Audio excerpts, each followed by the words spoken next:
Hello friends, कैसे हैं आप सब। उम्मीद करता हूं कि सभी लोग स्वस्थ होंगे, मस्त होंगे।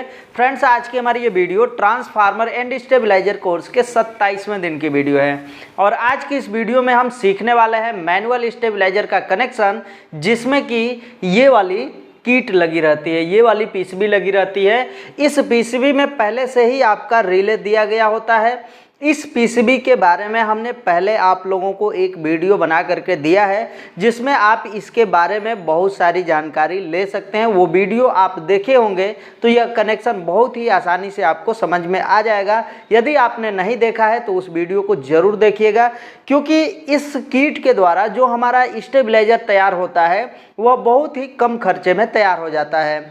अब यहाँ पर आपको ये किट इस स्टेबलाइजर के अंदर लगाना कैसे है, ये सारी चीज़ें आपको इस वीडियो में सीखने जानने को मिलेगा। फ्रेंड्स, इस कनेक्शन को हम अलग अलग तरीक़ों से बनाने वाले हैं। इसमें टोटल 3 कनेक्शन हम समझाने वाले हैं। कनेक्शन सब एक ही रहेगा, लेकिन उसमें अलग अलग जो है कि हम स्टेप अप स्टेप डाउन करने के लिए स्विच लगाएंगे, उसी हिसाब से थोड़ा बहुत कनेक्शन चेंज होगा। बाकी जो है कि जो इस पीसीबी को लगाने का तरीका है वो सब कुछ जो है सेम रहेगा। चलिए हम वीडियो को स्टार्ट करते हैं और इसका कनेक्शन सीख लेते हैं। यहाँ पर हमने पूरा एक जो ऑटो ट्रांसफार्मर होता है, यानी कि जो मुख्य ट्रांसफार्मर है स्टेबलाइजर का, उसके 1 नंबर 2 नंबर ऐसे जो है कि क्रमशः जितने नंबर हैं उनको पूरे क्रम के साथ हमने इस रोटरी स्विच के द्वारा जोड़ दिया है, जैसा कि इससे पिछले वाले सभी कनेक्शनों में हमने बता रखा है आप लोगों को। तो यहाँ से 1 से लेकर के 8 नंबर तक इसमें आप आसानी से जोड़ देंगे, इसमें कोई दिक्कत नहीं आने वाला है। यदि क्रम आपका उल्टा सीधा होता है तो कहीं पर यह वोल्टेज बढ़ाएगा तो बढ़ाते बढ़ाते कहीं पर हो सकता है कि घटाने भी लग जाए। तो इसी वजह से आपको इसे क्रम वाइज ही जोड़ना है। 1 का 2, 2 का 3 ऐसे नहीं करना है। 1 का 1 में, 2 का 2 में ऐसे ही जो है कि आपको जोड़ना है, जैसा कि हमने इसमें जोड़ रखा है। चलिए हम इसको आगे की तरफ समझते हैं। यहाँ पर आप देखेंगे तो एक जो है हमारे पास 1 वे स्विच है, यानी कि इस पूरे स्टेबलाइजर को ऑन या ऑफ करने का काम हमारा इस 1 वे स्विच के द्वारा होगा। और यहाँ पर हम इस सप्लाई को जोड़ देंगे, फेज वाली सप्लाई को, जो फेज और न्यूट्रल आता है उसमें से पहला तार यहाँ जोड़ा जाएगा। उसके बाद यहाँ से यह तार निकालने के बाद हमारा ये जो सप्लाई है पहुँच जाएगा 2 वे स्विच के बीच में। अब यहाँ 2 वे स्विच के बीच में जब यह सप्लाई पहुँचता है, उसके बाद निकलता कहाँ से है तो अप और डाउन, ये दोनों तरह से 2 तार निकलेंगे। और यह दोनों तार कहाँ पर जा करके इस रोटरी में जोड़ने वाले हैं तो ध्यान दीजिएगा, यह एक जाएगा तो 1 नंबर पर और ये दूसरा वाला 8 नंबर पर जुड़ेगा। जैसा कि हमने इसमें कनेक्शन में जब हम पहला वीडियो में बताए थे कनेक्शन करने, तो उसमें जो है कि 1 को 1 से और 1 को जो है कि 8 से जोड़ा गया, यानी कि इसमें दोनों में से कोई भी एक नंबर से जोड़ा जा सकता है और कोई भी 8 नंबर से जोड़ा जा सकता है।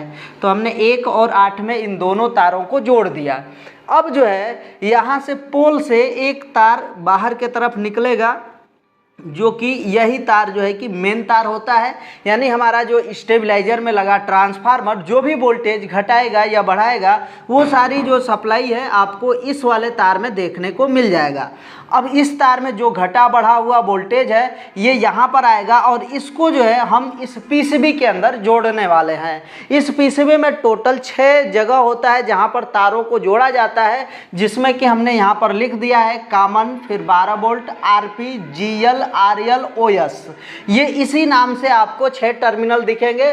किसी में थोड़ा बहुत नाम का चेंजिंग हो सकता है, लेकिन ये 6 के 6 ही रहेंगे। अब आपको क्या करना है कि रोटरी वाला पोल का जो तार है इसको डायरेक्ट हम लेकर के आएंगे, आरपी पर लगा देंगे। यहाँ आरपी के जगह पर आरओ भी हो सकता है, रोटरी आउटपुट हो सकता है। तो इस तार को आप सीधे सीधे आरपी पर लगा दीजिए। और उसके बाद जो है कि आपको और क्या काम करना है तो इस ट्रांसफार्मर में जब आप इस तरीके का पीसीबी लगाना चाहते हैं इस स्टेबलाइजर के अंदर, तो ट्रांसफार्मर बनाते समय एक 12 वोल्ट का लूप जो है निकाला जाएगा, जो कि कॉमन के जस्ट बाद ही निकल जाता है। तो यह जो 12 वोल्ट का लूप होता है इसका तार हम सीधे सीधे यहाँ पर लेकर के आएंगे और इसमें देखेंगे 12 वोल्ट कहाँ पर है तो यहाँ पर है। तो इस वाले तार को हम यहाँ पर 12 वोल्ट के साथ ही ऐसे जोड़ देंगे। तो यहाँ पर इस तरीके से 12 वोल्ट जुड़ गया। उसके बाद यहाँ पर GL है और RL है, तो GL के यहाँ से एक तार निकलेगा और यहाँ पर आप देख सकते हैं दो इंडिकेटर है, एक GL एक RL, या फिर सिर्फ G और R भी हो सकता है, यानी एक हरा वाला यानी ग्रीन वाली लाइट और एक जो है कि रेड वाली लाइट। तो हम इस GL का तार लेकर के जाएंगे और यहाँ ग्रीन वाले के इंडिकेटर के किसी भी एक टर्मिनल पर जोड़ा जा सकता है। अब यहाँ पर ध्यान देने वाली बात यह है कि GL से जो तार जा करके हमारे इस इंडिकेटर को लग रहा है वो डायरेक्ट तार यहाँ पर जा करके जुड़ जाएगा, इसमें रेजिस्टेंस लगाने की ज़रूरत नहीं है। इससे पहले वाले जो किट था यानी कि जो बड़ा वाला रिले लगाए थे, अलग से ट्रांसफार्मर लगाए थे, उसमें आप ध्यान से देखेंगे तो ये दोनों इंडिकेटरों के साथ एक 100 किलो ओम का रेजिस्टेंस लगा हुआ था। यहाँ पर आपको रेजिस्टेंस लगाने की अलग से कोई ज़रूरत नहीं है, वह रेजिस्टेंस इस पीसीबी के अंदर पहले से ही मौजूद रहता है। तो ये जो है कि GL पर जाके लग गया, यहाँ पर ये वाला तार आएगा RL पर चला जाएगा। तो इस तरीके से हमारे दोनों इंडिकेटर का कनेक्शन कंप्लीट हो गया। यहाँ OS है, आउटपुट सॉकेट, तो ये जो तार है आउटपुट सॉकेट के किसी एक साइड पर चला जाएगा और वहीं से निकल करके हमारे वोल्ट मीटर पर भी चला जाएगा। तो इस तरीके से हमने वोल्ट मीटर और आउटपुट सॉकेट का कनेक्शन कर दिया।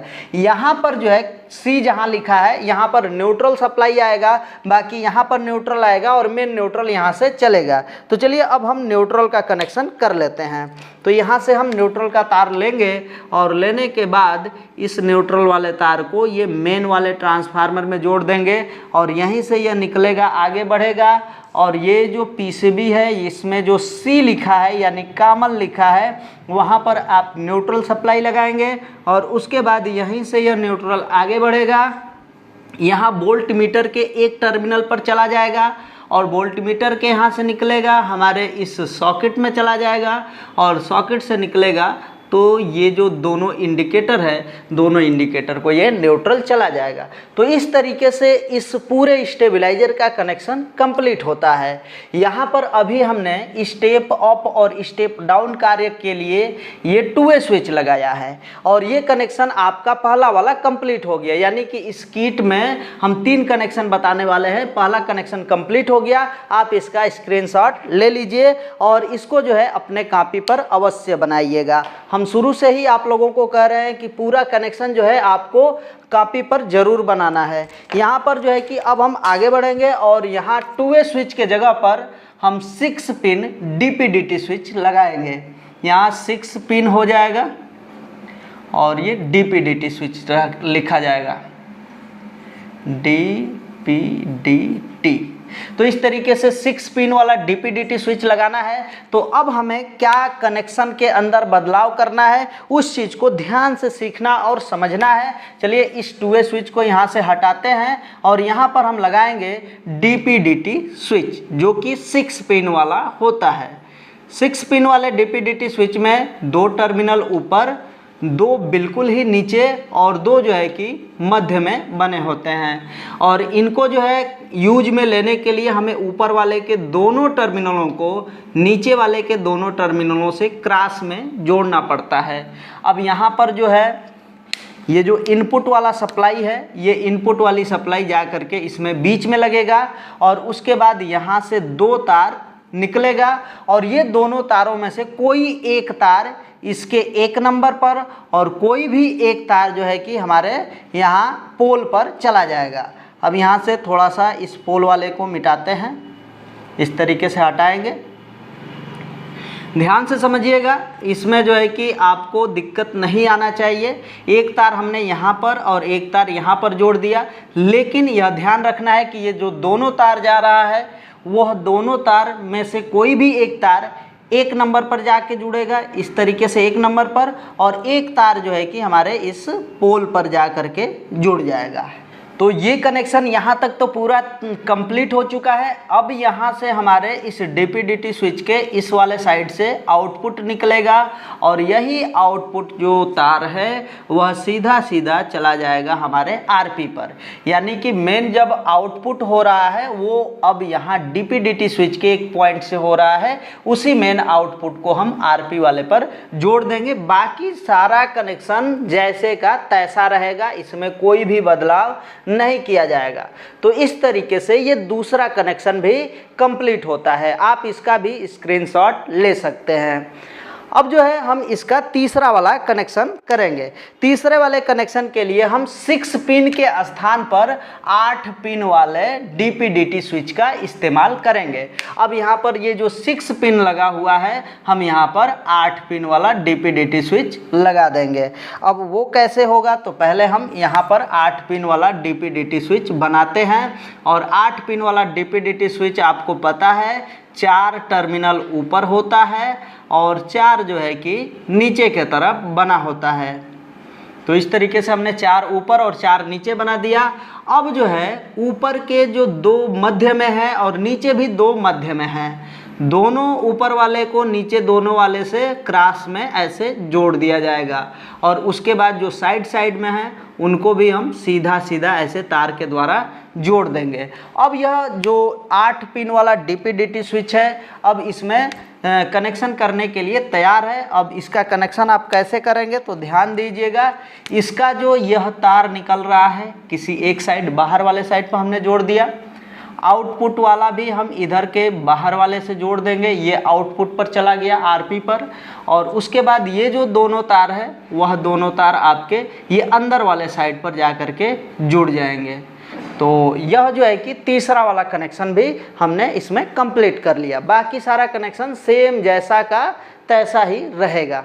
तो फ्रेंड्स, हमें उम्मीद है कि यदि आपने इस वीडियो को ध्यान से देखा होगा तो वीडियो के कनेक्शन आपको समझ में आ गए होंगे। यदि आप इसका स्क्रीनशॉट लेकर के मोबाइल में ही छोड़ देते हैं तब फिर जो है कि कोई मतलब नहीं रह जाएगा। इसको बैठ करके थोड़ा समय निकाल करके कॉपी पर ज़रूर नोट कीजिएगा, ताकि आपको भविष्य में बनाएंगे जब आप स्टेबलाइजर तो ये कनेक्शन आपके काम आ सके।